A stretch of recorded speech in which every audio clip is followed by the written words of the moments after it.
Hey guys, Charles in charge, Cowboys Sports Report, as named, back here for a second consecutive day just on the shoddy hiring. And I'm very surprised, man, because on the press conference, as they introduced him as the official head coach, so many of us tuned in. I didn't tune into it, but I tuned in other content creators that had, like, ton of numbers of y'all watching the breakdown of it. The press conference, what is so special about it?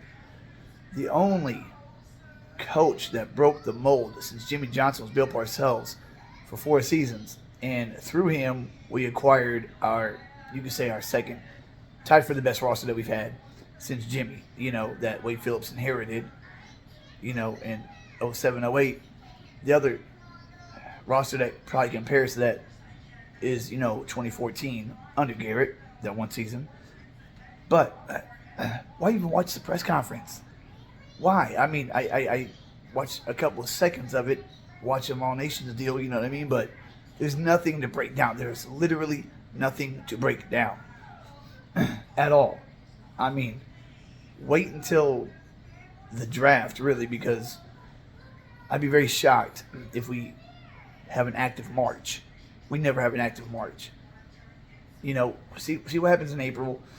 If we bring in some last-minute free agents, big names, maybe might be exciting. But other than that, guys, it's going to be the same all season it was last season, if not worse. There was nothing to break down from that press conference. What? I mean, he was OC for Seattle. His last stint, that was, I don't know, guys. There's just nothing to read here. It's the same old, same old. The only coach that stands out since Jimmy, it's not Barry, it's not Dave Campo. Parcells, yeah, I mean, Chan Gailey, another one. Parcells, yeah. But other than that, Wade Phillips, Jason Garrett, and Mike McCarthy.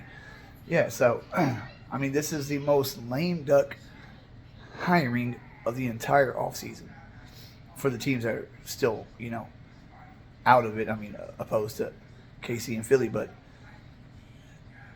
I don't know. It's become a farce, man. A lot of y'all been watching this team as long as I have. Been watching it since 94, so I was in second grade. Third grade's the last time we won the Super Bowl in my life.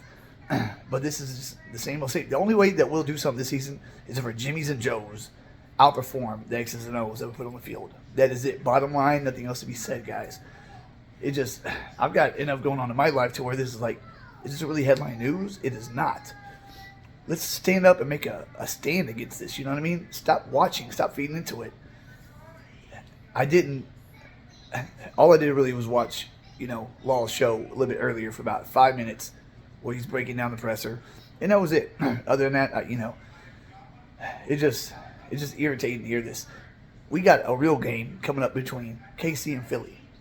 Philly, this offseason, signed Saquon Barkley. Without him, Philly wouldn't be playing in February. And then Derrick Henry, Josh Jacobs, all these other guys that went to other teams had great seasons. Derrick Henry did it for their scheme. Okay, hell, I mean, if we had, 22, we probably would have been playing in January, let alone 26. But I don't know. I guess frustration speaking, but we'll see what happens in April because nothing's going to happen in March. All right, guys, that's my take news.